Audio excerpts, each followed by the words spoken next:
Lord, you are more precious than silver. Lord, you are more costly than gold. My Lord, you are more beautiful than diamonds. Nothing I desire compares with you. It's the truth.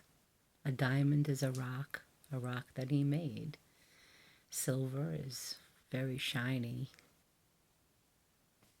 but it's not alive. It's to be enjoyed. Gold. I got some gold on. Gold is wonderful, but nothing we desire compares with him. He is the meaning of life, the giver of life. In him is life. He is all good and all faithful and all true. It's amazing how that comes out in everything I share in a video, that he is faithful and true. That must be the one thing that he wants you to know repeatedly, that he is faithful. Of all things he can choose to be. Imagine that. He chooses. And of all things he chooses to be, to describe himself, and the name that he has, it says in Revelation, he is called faithful and true. Do you ever wish somebody would just be faithful to you? There he is. Ever wish somebody would just be true all the time? He's the only one. He really, really loves you. I can feel his love. It's the only thing that compels me or propels me to even share a video.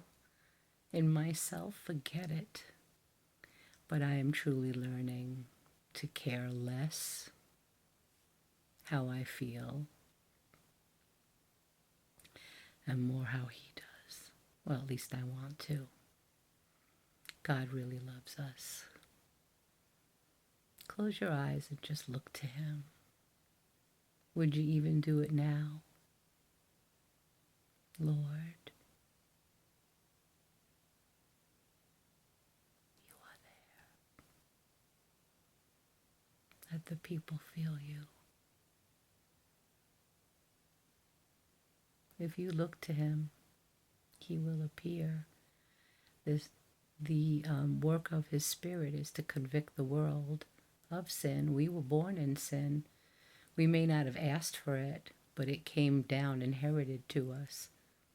I think that's an interesting way recently that God revealed to me, even how to maybe share with people about God's position and ours.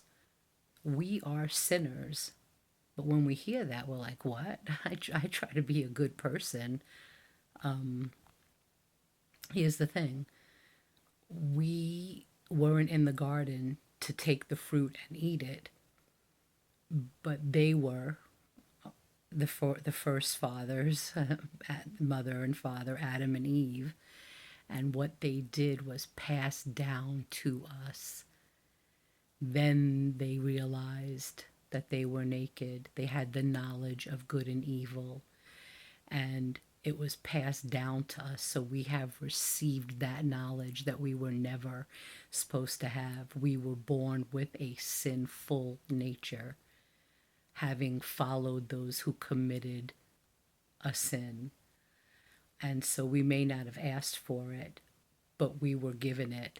And if the Spirit of God can help us realize that, I think we might be able to understand our position a little better than being told that we're sinful when we can't understand that concept because we don't desire to be, perhaps, and we believe that we do good things, so it just doesn't make sense. It is inherent, and we perform sin because it's inherent. We are unholy and sinful because our nature, it was passed on to us. I didn't initially mean to go there with this, but I've been thinking of that and wondering if God had imparted that to me as a way of helping, not changing, Lord, please, anything. But for those who say, what do you mean? I'm a good person. We desire to do good, but we don't understand that we were born with something. Holy Spirit, please make it real. I love you all. I don't know what else to say. God knows. I want to be a blessing. Amen.